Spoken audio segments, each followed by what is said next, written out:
Before we get into today's episode, I have a special announcement that, besides my kids, might be the best thing I've ever created. You want to know the secret to actually becoming who you're meant to be without getting lost in either pure science or woo-woo spirituality? Well, here's the thing. It's not about becoming some perfect version of yourself that feels impossible to maintain. It's more about understanding who you really are and what you love, and then creating a life around that. And that's exactly why I created Living Mind Love. Each month, we combine brain science with soul wisdom to help you make real changes that stick. Everything I've learned from nearly 500 interviews with the world's most brilliant minds, broken down into tiny little shifts that feel natural and actually work. So this is about bringing together science and soul in a way that actually works. Plus, you'll be part of the first ever Mind Love community on School, so we get to figure this all out together. So if you want to make 2025 your best year ever, go to mindlove.com/living to join the waitlist, and you'll get instant access to my 10-year vision meditation. So let's get into today's episode. Welcome to Mind Love, episode 191. Today's episode is all about unique strengths of women's brains. Women tended to ruminate more. Ruminate is this idea that you play something in a loop. You keep thinking, why did I do that? I can't believe I said that, or I should have done that, or I didn't, a missed opportunity. And this ruminative cycle, this goes back to the neurochemistry. But for women, that was the big thing that was predicting the likelihood of them experiencing depressive symptoms. But research finds that changing one word, so instead of saying, yes, but I should have said this, or yes, but I missed out on this, is just change the but to an and. Yes, and I had a chance to present my work in front of this team. Yes, and I had a chance to network. So changing that one word activates the language center of the brain, which is associated more with an optimism bias.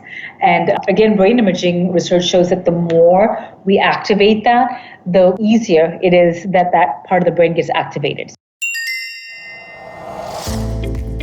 Turn up your frequency with Mind Love. Bite-sized brain hacks for seekers, dreamers, and doers. It's time to give your mind a little love with your host, Melissa Monti.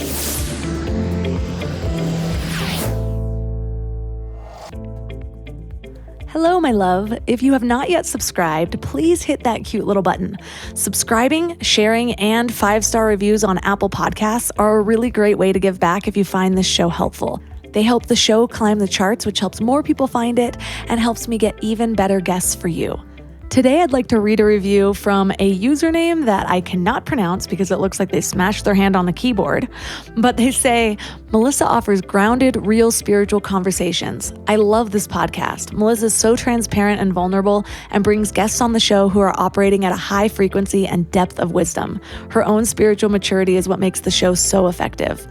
Thank you so much for this review. Even though I couldn't pronounce your username, I am sending you so much love. This is oddly controversial these days, but research does suggest that there are differences in the brains of men and women. From birth, there's already a size difference. That has zero impact on intelligence, I might add. And beyond that, there are processing differences as well. I'm not here to have a biological gender argument. Actually, the research we're covering today is mostly in adult female brains, so it can be argued that a gendered world creates a gendered brain. But I'm not here to have this argument. I'm interested in how the differences that do show up in my brain scans can help me best navigate the world that we live in. Even right now in 2021, there are a lot of myths that still pervade regarding the way women think. Sometimes these pop up in your relationship during an argument, or maybe the workplace or applying for a leadership position. When we women are faced with these, it doesn't just affect the opportunities that we're given, it also affects the way that we see ourselves, like causing us to underestimate our own abilities. You know, things like women make emotional decisions when they're stressed. Women suffer from more unhappiness than men. Women have to act like men to be effective leaders. Women are empathetic to their own detriment. Some of these actually do hold some truth, but it's only part of the picture. Personally, I can be a little too empathetic. Like way too empathetic. For example, the very first time I held a leadership position at a company, I could not handle reprimanding anyone. Actually, reprimanding isn't the right word. I don't really think any adult should be reprimanding another adult. But to paint a picture, I couldn't even handle correcting someone's mistake because I didn't want to feel someone else's discomfort. Turns out that was more of an empath thing than a woman thing, but understanding that I am an empath helped me to understand my default tendencies and figure out ways to work with them so that they helped me instead of hindering me.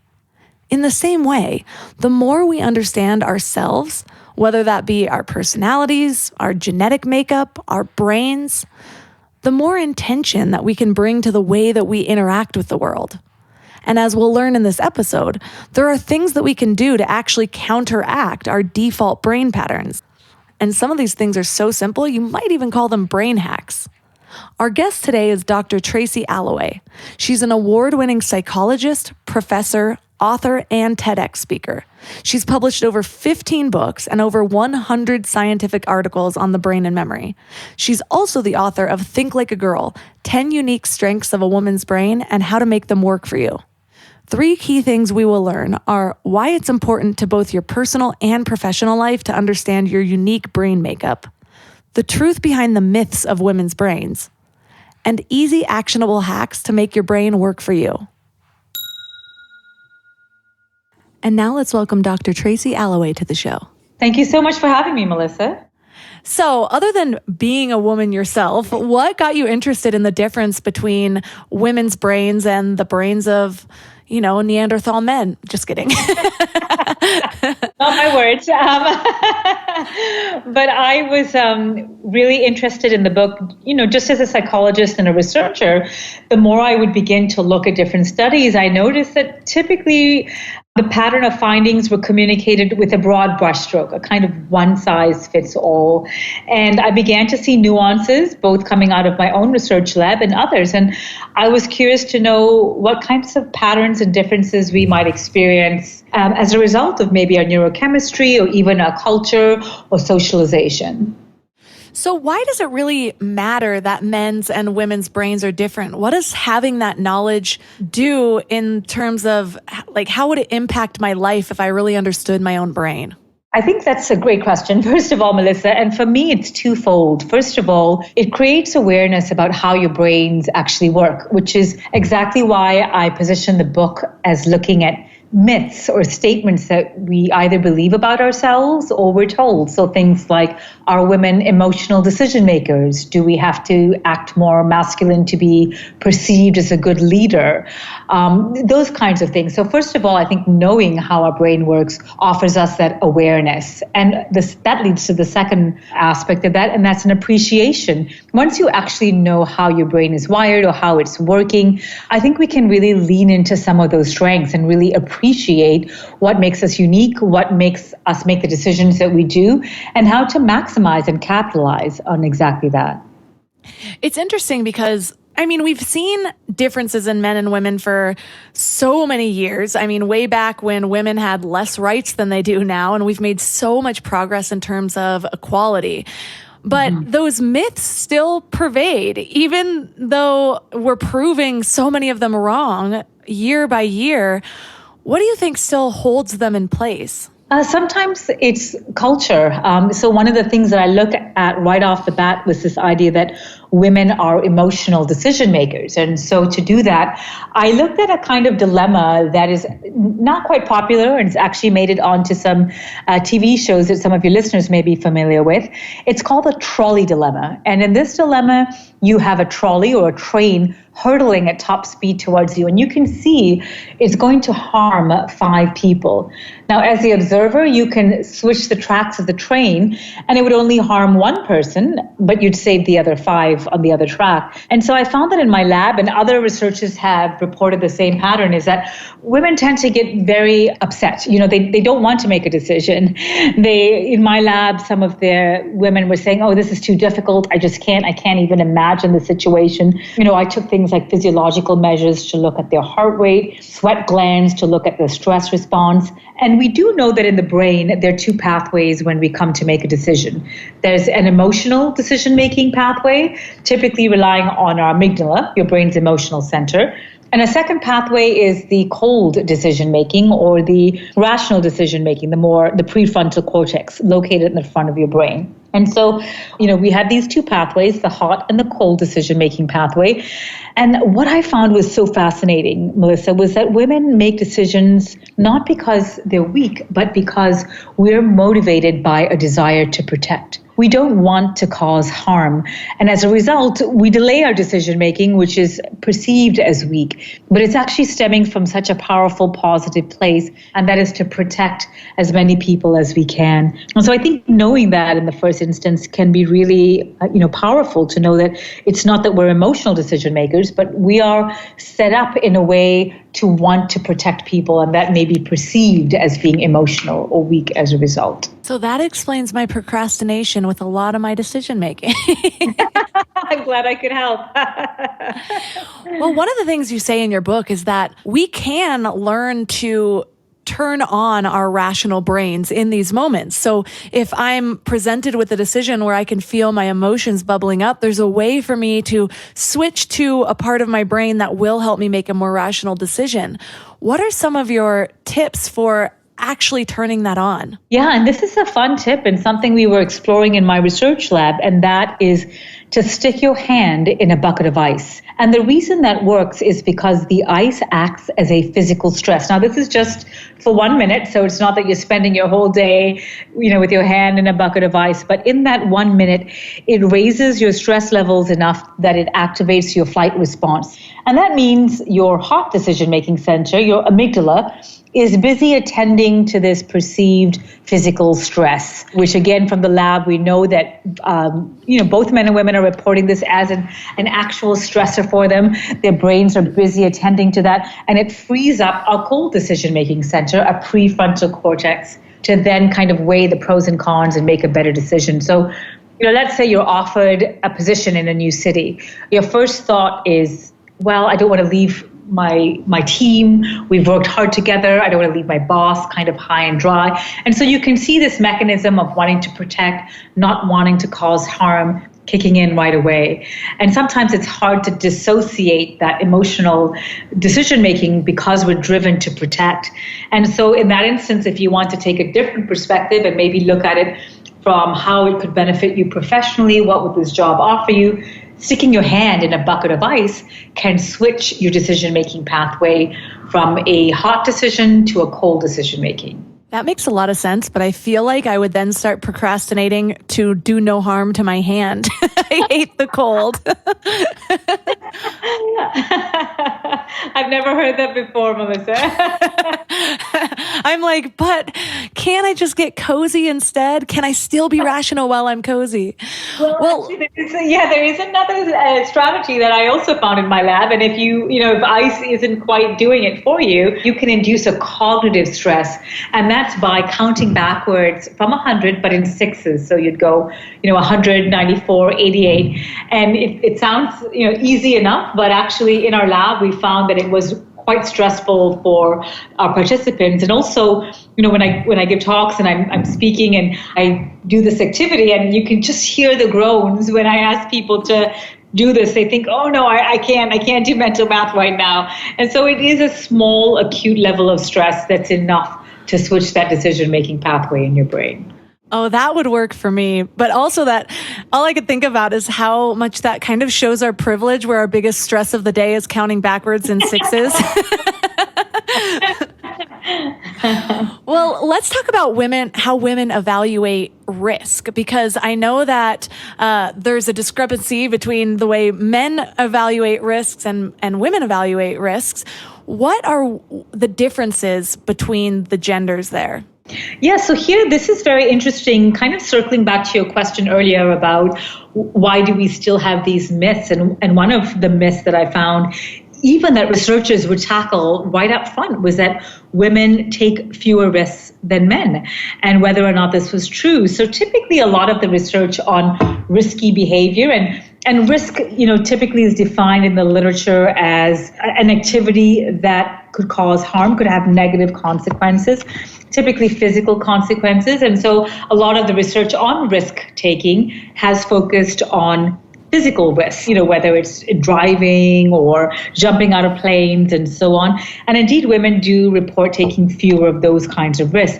But that's because a lot of times the research doesn't look at actually everyday risks, the risks that matter in our lives, like leaving a job, moving to a new city, being willing to move your family, maybe leaving your job to become an entrepreneur and pursuing a passion because you feel so strongly about that.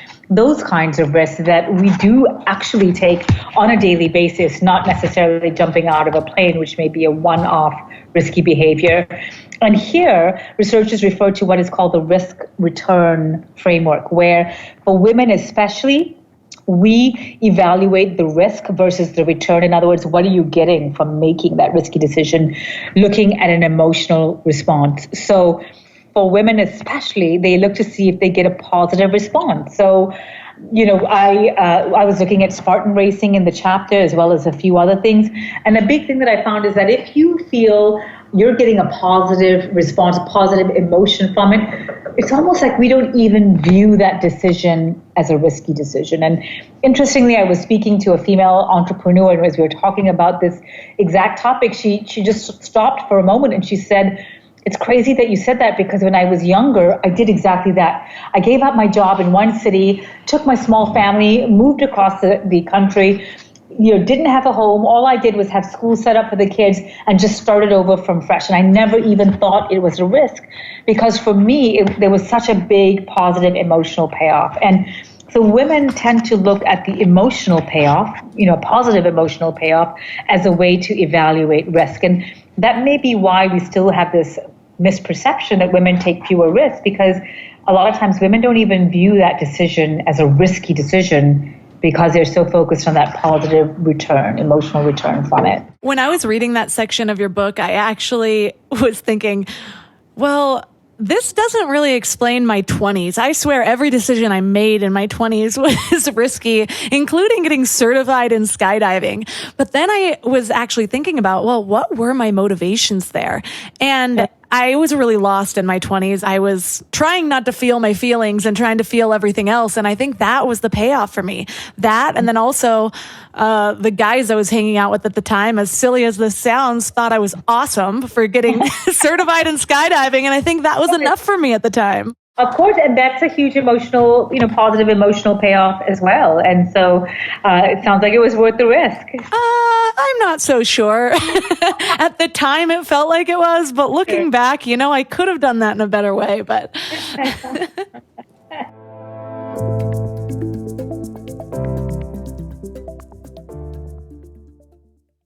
Before we go deep today, I want to give you a little gift, and I want to give it to you every single day. It's called the Morning Mind Love. I know how life can be. You're all fired up after an inspiring episode, and then a new day or a new challenge comes at you, and it's just hard to keep up that energy. Well, the Morning Mind Love is kind of like an oracle from your higher self to help you start each day with a positive focus. Plus, when you sign up, you get 2 free gifts, a 30-minute binaural meditation and 30 days of journaling prompts to help you remember who you truly are. And it's all completely free. So join over 9,000 people and go to mindlove.com to sign up, or text the word morning to 33777. Let's talk about legacy for a minute. We're all working so hard on personal growth and building better lives and creating something meaningful. But how do we protect everything we're building? Look, I know life insurance isn't the sexiest topic, but it might be one of the most loving things you can do for your family. We kept putting it off. It's funny how things never feel like a priority until you need it, which is the total wrong way to approach life insurance. But now that we have kids, there is no way I'm taking a chance that they won't be taken care of if something happens to me. So suddenly, this was our number one priority. And SelectQuote makes it surprisingly simple. They're one of America's leading insurance brokers with nearly 40 years of experience helping over 2 million customers. What makes them different is just how personal it is. Their licensed agents take the time to understand your specific situation so that they can find you the right coverage. We're talking 15 minutes to get exactly what you need. And I love that they actually reward you for all the self-work you're doing. So if you're in good health, you could get same-day coverage for up to $5 million. No medical exam needed. And it's way more affordable than you might think. Coverage up to $1 million could cost as little as $20 per month. So get the right life insurance for you for less at selectquote.com/mindlove. Go to selectquote.com/mindlove today to get started. That's selectquote.com/mindlove.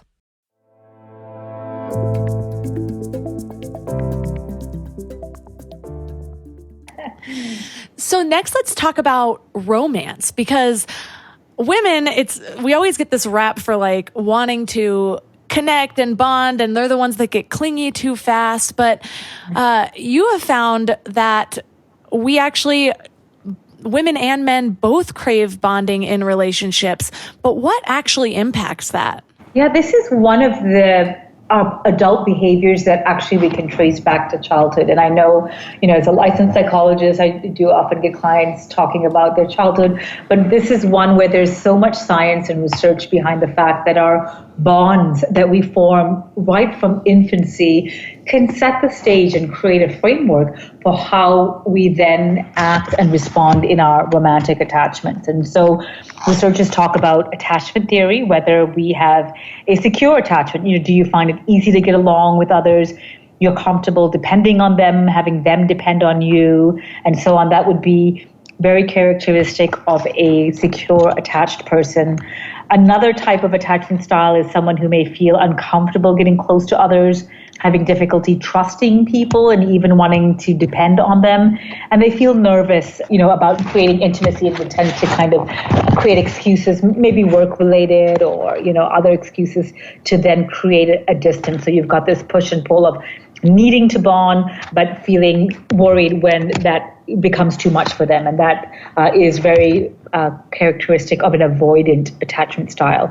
And typically in that case, the parent or the caregiver for the child was very likely to be aloof or distant and did not provide love or affection or care on a consistent basis. And so the child learns this avoidant where I do need this, I do need affection and care, but what if I don't get it? So I'll pull away as soon as I get it because it may not be consistently provided.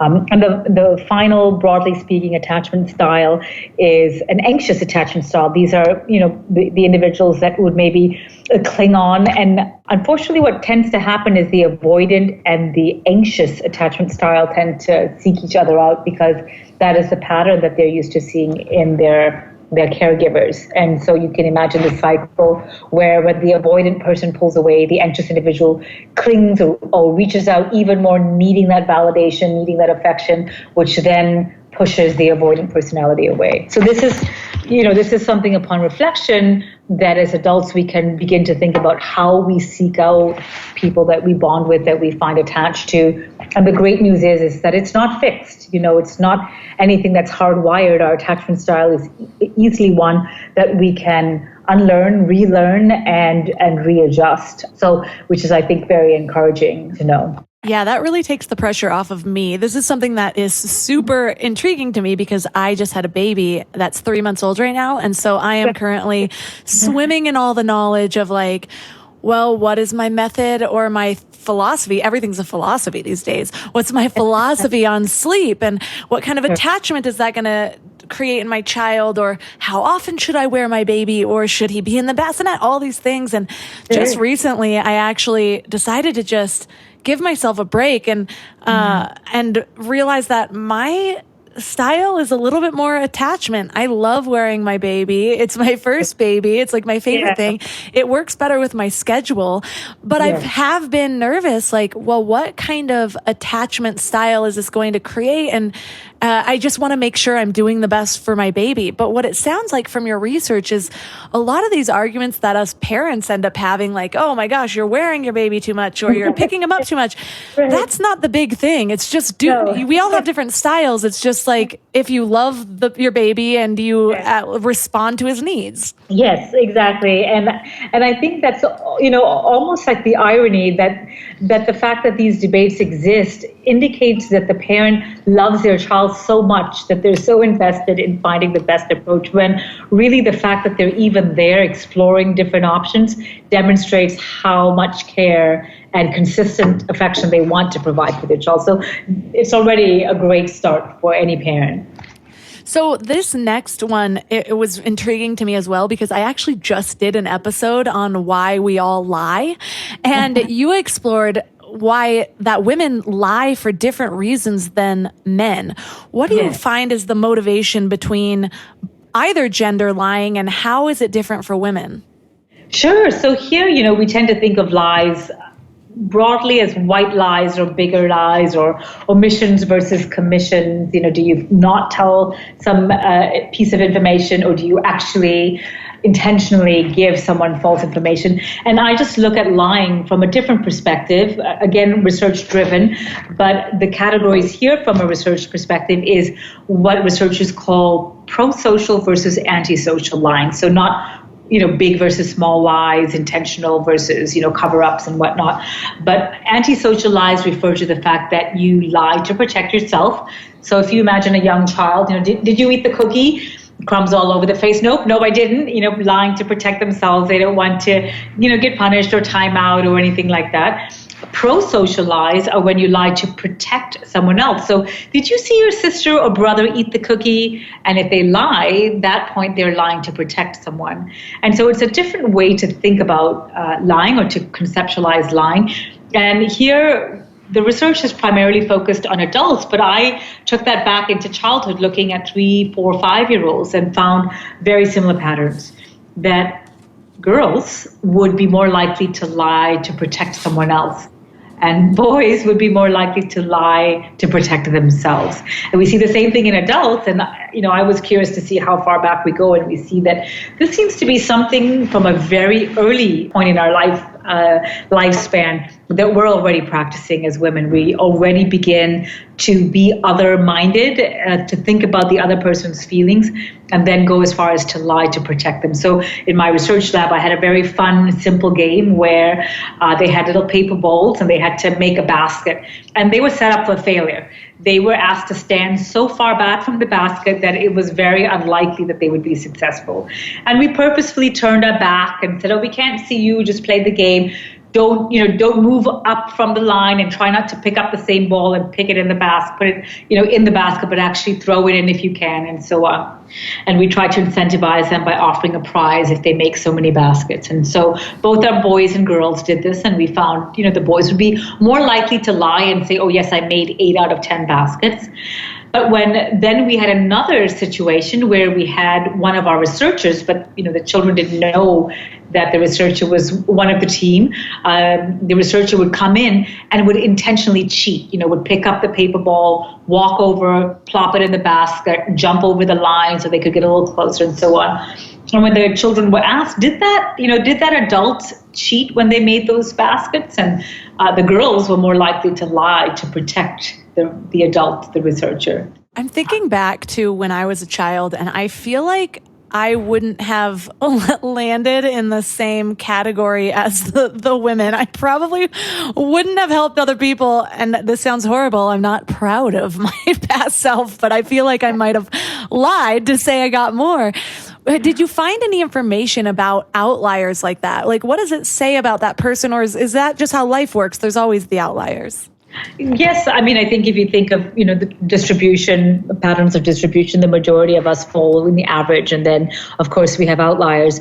But I did find in a different study that children, and again this has been replicated with adults as well, that who are good liars tend to have higher intelligence. So of course, if you think of the act of lying, we have to keep in mind so many different strands of information. You have to think of what you actually did, what you want to hide, what you want to share, and what you think the other person knows and what you think they don't know, and kind of weave these different strands together. And I published a piece of research looking at 7-year-olds and found that at that young age, the better they were at kind of covering up their tells, if you will, and even presenting themselves very confidently, the higher their levels of intelligence were. So, it may well be that Melissa, you were a highly intelligent child that was able to consider all of these different factors in that situation. I can hear tiny me now. I'm sorry I lied, but I'm just smarter than you. You had talked about a way that our amygdalas can be activated to sort of help keep us truthful, if I got that right. What is the research there? Yep. So again, our amygdala is our brain's emotional center. You'll remember that from us talking about risky decisions and the hot decision-making center. So our amygdala is one of the parts of the brain that's formed very early on, and it is our emotional response. It's our stress response. It's when you get angry, that's what's firing, and so on. But what happens when you're telling a lie is that brain imaging studies have found that the amygdala is like a watchdog in a sense that it's firing. It's the one that's making you feel bad. That's making you think, really, I shouldn't be doing this. This doesn't feel right. I should probably tell the truth. That's your amygdala kicking in to let you know this is not a good thing you should be doing. And this feeling, the amygdala's response, starts dissipating the more and more you lie. So again, it's almost like feeling desensitized. The more lies you tell around a particular topic, your amygdala adapts in a way and becomes less sensitive to the guilt or the deception that you are presenting. So the next part of your research that I find super helpful, because I think every field is a field that can benefit from creativity. A lot of people think, oh, I'm not creative, but they don't realize that they're just using their creativity in different ways. And so I'm often intrigued by ways that I can unlock that even more, whether it's little exercises or even just knowing how my brain works so that I can enhance my own levels of creativity. What have you found in the differences of men and women, and how can women boost that part of their abilities? Yeah, that's a great question. And I think creativity is a really interesting one. It happens when we're not trying. And it sounds so cliche, but that's exactly what's happening in the brain. When we are engaging in a creative process, we're activating a kind of network in the brain that's called the default mode. And scientists call this your idle state. So it's almost like the car's running, but you're not actually going anywhere, which is why, you may wonder, why did that idea come to me when I was cooking and not actually doing that project or task that I had on my mind and has spent weeks, and then it was when I was doing something completely unrelated that it all sort of came to me. And that's the idle state, the kind of default mode that it's sort of percolating in the background when it kicks in.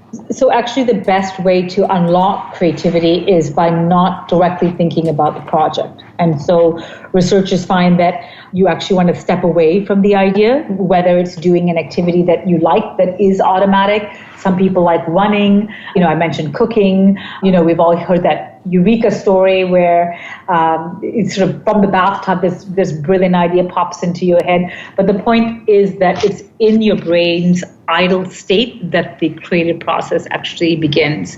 Another thing that you can do is encourage divergent thinking. So playing sort of fun games where you encourage yourself to think in novel or creative ways. And this is actually something that I do. I'm a professor at a university, and we talk about this process with my college students. And one of the things we do is we have a word like pencil, and we try to think of as many original and unique uses or functions for a pencil. So maybe a hair tie, maybe a baby, or if you had a little toy and put them in a pool as a boat. So as many original or creative ideas is just a quick, fun way to get your brain into thinking in that divergent and creative way.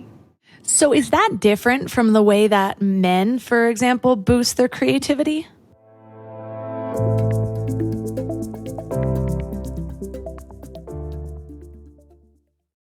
I don't know why it took me so long to invest in good bedding.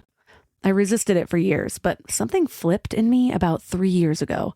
And now I'm basically a pillow connoisseur. I've tried them all, and I get weirdly excited about good bedding. Because here's the thing, we spend a third of our lives in bed, and the quality of that time affects literally everything else, which is why I'm so excited to tell you about my latest obsession, Lagoon Sleep Pillows. What sets them apart is their matching system.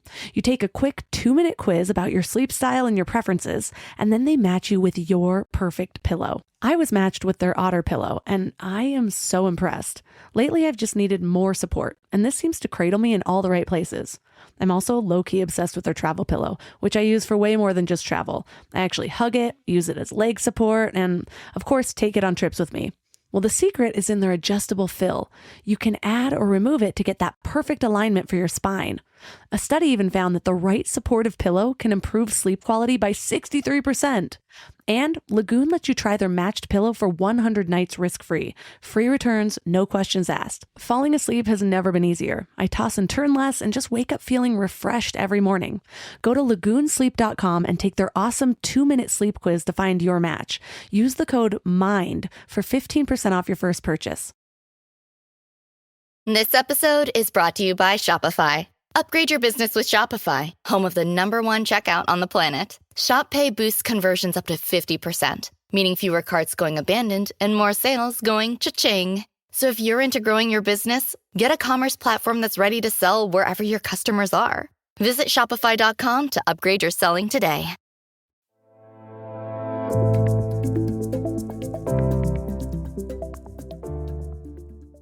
So is that different from the way that men, for example, boost their creativity? Yeah, that's a great question, Melissa. So typically when male brain is being creative, brain imaging finds that it tends to be localized. And by that I mean, if you're working on a visual problem, the visual regions of the brain tend to be activated. In contrast, for women, there's a more general activation pattern. So women are drawing from all different parts of the brain, not just their visual center. They could be drawing from their language center, maybe their sense of smell, something that's kind of kicking in and bringing in an idea from a different sense location in the brain. So there tends to be a more general activation, which is why the fun games that we talked about, divergent thinking, can be really useful. Kind of encouraging your brain to draw knowledge from all different parts of the brain that we don't usually try to tie together. So say there was a group of men and women, whether maybe somebody has a group of employees that they're working on a project, or maybe you're just in a school group. They're trying to come up with ideas to create like an app or something like that. Would it be helpful to give the men and the women different tasks to come up with the idea? And if so, like, how would you split that up, if that makes sense? Yeah, not necessarily give them a different idea, but recognize that if you direct the men to think about, say, think of an app that is visually based, that they will activate the parts of the brain associated with that. Or let's say, I need an app that is focusing more on if someone talking about their feelings. They're going to access that part of the brain, whereas women would probably give you a little bit more diverse responses. So really the question here as the facilitator is, how directed do you want to be? So if you want a specific type of app, giving the male brain some direction would mean that you're going to activate that local knowledge, if you will, in creativity. But for women, they may draw in a lot more diverse regions of the brain. And, it depends really what you want from that project. Do you want it only centered on one idea, or do you want a more generalist approach? That makes sense, because even in my relationship with my husband, I'll find that when we're brainstorming or discussing things, so often I'll be pulling knowledge from like every area of my life. Like I might be building my website and I'm like, well, what I learned about my website from raising my baby. And whereas he's like, how are you connecting these things that are so different? But if you give him a task, like how do you just make this page better? He can go so deep into figuring out what and why should be on it. Yeah, which is a skill too. And that's why, knowing what you want out of the project is a helpful first start. So this next area is probably very helpful to a lot of people because it's been such a hard year and depression levels are up so much. And one of the myths that you talk about is that women are more susceptible to depression than men. What is true about that and what isn't? Yeah, so certainly, of course, the numbers. It is true that women report experiencing depression more than men, and in part it could be that they are aware, they're more willing to seek help and express this need and so on. But there is also a neurochemical part of it in that the female brain does have 3 times more receptors associated with stress and depression. So in a sense, we tend to focus on some of these things. That doesn't mean we can't change, and none of these ideas are deterministic. So that's what I think is also so exciting, is that there is such a plasticity to how we use our brain and how we engage our brain, that it's not fixed as a result. But it is, again, here's where the awareness matters, because I was able to conduct a large-scale study and I was looking at precursors in a non-clinical population. So what researchers call a community sample, so a kind of everyday population. And I was looking at what happens before someone reports feeling these types of depressive symptomology. And I find that it was very different for men and women. For men, a buffer or something that protects them against experiencing these depressive symptoms is having a sense of agency, feeling like they can change something, be in control of something, moderate something, that they're an agent in some way in the situation. For women, it was a little different. It was almost like an anti-buffer. Women tended to ruminate more. Ruminate is this idea that you play something in a loop. You keep thinking, why did I do that? I can't believe I said that, or I should have done that, or I didn't, a missed opportunity. And this ruminative cycle, this goes back to the neurochemistry. But for women, that was the big thing that was predicting the likelihood of them experiencing depressive symptoms. And so, at the second half of that chapter, especially, I talk about ways in which we can overturn that loop and kind of rewire the brain, especially when it comes to that ruminative loop. I actually interviewed this guy in the beginning of my podcasting journey that was worth like $50 million. And I was like, I asked him a question about his past, and he said, I don't talk about my past. I only talk about the future. Next question. I was like, wow, well, that's one way to make sure your past doesn't hold you back. But I'm like, so different from me. I've spent years of my life cumulatively thinking about my past. But I know that's not the case for everybody. I know my husband, he was on American Ninja Warrior, and he made a mistake, his toe touched the water, and he ruminated on that for like years. And so I'm wondering, when you find in your research that like, okay, most women ruminate more, but here are some of the outliers, does that mean they have more feminine tendencies, or does it mean nothing at all?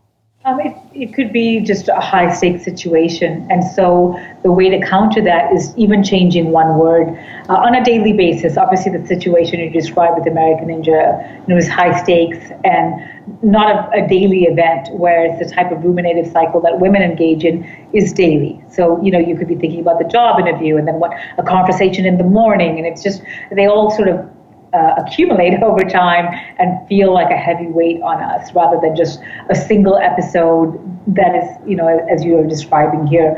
But research finds that changing one word, so instead of saying, yes, but I should have said this, or yes, but I missed out on this, is just change the but to an and. Yes, and I had a chance to present my work in front of this team. Yes, and I had a chance to network. Yes, and I had a chance to do that. So changing that one word activates the language center of the brain, which is associated more with an optimism bias. And again, brain imaging research shows that the more we activate that, the more easier it is that part of the brain gets activated. So in other words, it's like building a muscle, in a sense, that the more you do it, the more automatic that response becomes, rather than that ruminative cycle. So simply by saying, yes, and this happened and I'm grateful for it, yes, and strengthens that optimism or gratitude muscle in the brain, or area in the brain, so that it does become an automatic response. When I first moved to LA, I took an improv class, and that's one of the games that you play, because when you're on an improv stage with somebody, the whole premise is about basically creating a reality out of thin air and building on top of that with the other people that you're playing with. And so if somebody said, like, all of a sudden started acting like they're at a coffee shop, and then the other person shot that down, then that's not yes-anding what they were saying. And I was reminded of that in a public speaking course that I took a couple years ago. And it's something that I've been very intentional about ever since. And I've noticed that not only does it open my mindset and change the way that I view things that have happened in the past, but it actually enhances conversations as well, because you're constantly affirming the other person's reality, even if it doesn't really match your own. You're like, yes, and then you kind of give your own experience. So that way, because, truth and reality is subjective to people. And so often we end up in these dumb little disagreements and conversations of things that don't matter, when really the truth is that both people are saying is true. And so I feel like that yes and trick is helpful in so many areas across the board. I really like that. I haven't heard that in the context of improv, but I really like that. Thanks for sharing that, Melissa. So the next area of your research is about generosity, which I am very intrigued about because I grew up an only child, and I remember as a child, hearing that I didn't know how to share, which maybe I didn't, but at the same time I was 5, and I feel like that affected the way I interacted with people socially more than my natural tendencies were. So what have you found about generosity and the way what motivates women to be generous versus men? That was really interesting too. So first of all, the truth there is that women are just as generous as men. It's not that one party is more or less generous than the other, but women are generous more social reasons. So when they feel like they would be helping someone. So again, this idea of that pro-social behavior comes into play here for women as well. And in part, it has to do with a part of the brain called mirror neurons. And mirror neurons, like the name suggests, are the part of the brain that mirror someone else's feelings or emotions. And that's the basis for empathy. So if someone is saying, I feel really sad today, or I feel really happy today, it's our mirror neurons that reflect that, and we can empathize. We can say, oh, that's great. Tell me a little bit more about what made you happy, and so on. And so it's that sense of mirroring that motivates women to give or to be more generous. So say you are a woman that doesn't feel that you're often generous, but it's something that you want to work on. You almost consider it your own personal character flaw. Yeah. What are some tricks to encourage that part of your brain to open up a little bit to become more generous? Yep. So in my own research lab, one of the things we were looking at is a very similar question to what you just posed, Melissa. And one way that we found women would be more likely to be generous if they felt a sense of belonging or community. So in other words, if they weren't driven by a cause, they were driven by if that cause reflected a community that they identified with. And that's a big difference. So if you can find a group or a cause that is strongly personal, then women are more likely to feel generous to that. So again, feeling connected plays an important role in generosity for women. Coming back to the empathy aspect of it, that's something that often people look at as a downside, especially in professional environments. Like, oh, women can't be good leaders because they have too much empathy. Or what have you found in that area, and how can you make sure that your empathy isn't hindering your job? Yeah, that's such a great question. Some researchers have actually coined a phrase called ruinous empathy, exactly as you just articulated, that you can have too much empathy, and that can prevent you from maybe providing constructive support to a team member because you're thinking, well, I don't want to hurt their feelings. I know they work really hard.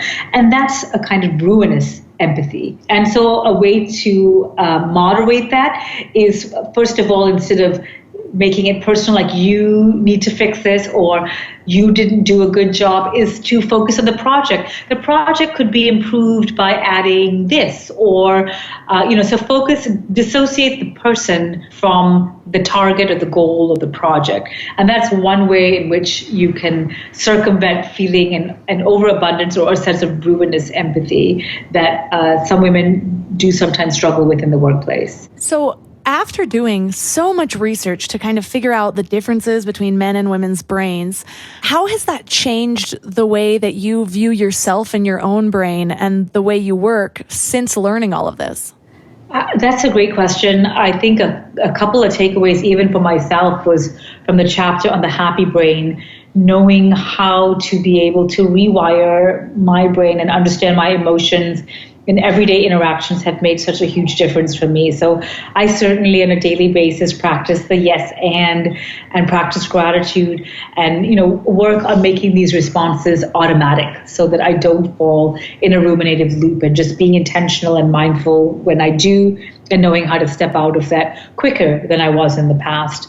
The second takeaway for me that was really important was looking at the leadership side of things. And again, the misperception is that, do we have to adopt what these sort of stereotypical male traits to be a good leader? And finding out that from research, my own as well as other labs, is that leadership is a style, not a trait. In other words, we adopt a style that is best suited for a situation.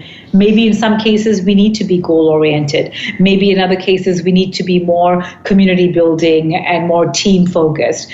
And just that recognition, that awareness that we can adapt based on the situation. We don't have to find just one fixed way of leadership to be effective leaders, made a big difference for me as well.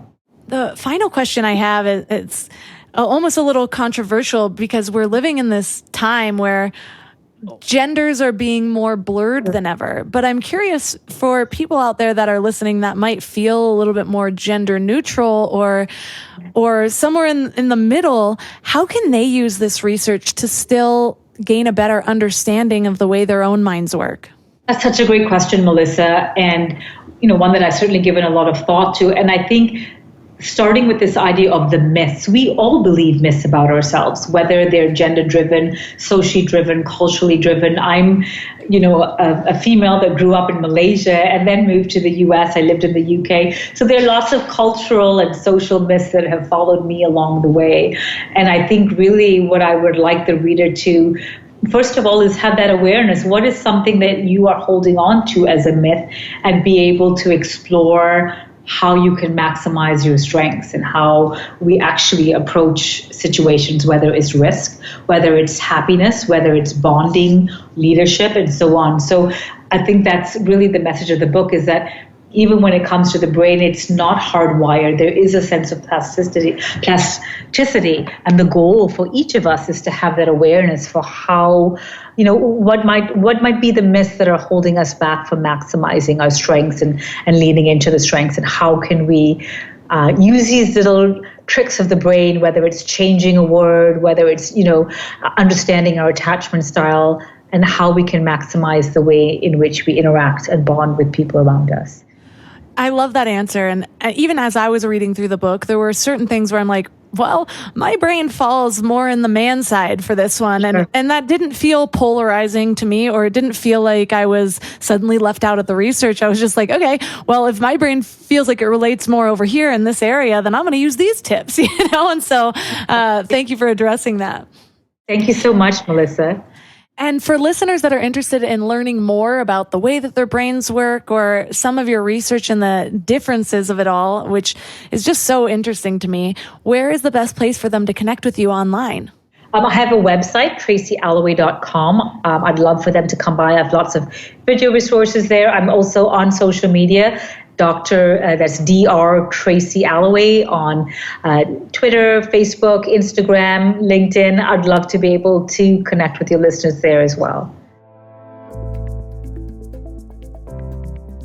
All the links mentioned in this episode will be at mindlove.com/191, including the link to Dr. Tracy Alloway's book. And if you do click from that link, it does provide a small amount of affiliate income for MindLove, so it would be greatly appreciated. Your challenge for this week is to pick one of these little hacks that resonated the most to you and try to use it throughout the week. The more you use it in this 1 week period, the more likely you are to take it with you long term. So I am obviously taking the ones about making emotional decisions when stressed. Lately, I can feel myself getting into fight or flight even more often, and I think maybe it has something to do with being a new mom, or I don't know. Well, I love the idea of my hand in ice water, although I do tend to not like the cold. So the counting backwards for me is something that I can do no matter where I am without any extra tools. So the next time I feel stressed or getting into fight or flight, I'm going to take a deep breath, which is a good practice anyways, and count backwards in increments of 6. and we'll see how it goes. I'd love to know which one works best for you, so reach out to me at mindlovemelissa. If you want to support the show even more, go to mindlove.com/premium to join our exclusive community. You get extra episodes, monthly meditations, calls with me, a bunch of other goodies. It's a lot of fun, and it's just a really great way to support the show that you love the most. I am not making an assumption there, I am manifesting. Another great way to support the show that is a win-win for everybody is to support one of my amazing sponsors. I have vetted all of these companies. I personally love and use them. And I am not just saying this. I actually say no to a lot of different sponsors. And I don't make extra money based on how many purchases are made. It just encourages them to sponsor this show for longer. So these are really authentic endorsements that I make for my sponsors. I love them all. And finally, thanks for giving your mind a little love today, and I'll see you next week. Thanks for tuning into Your Higher Frequency with Mind Love. Head to mindlove.com for a free gift to keep your vibes up until next week.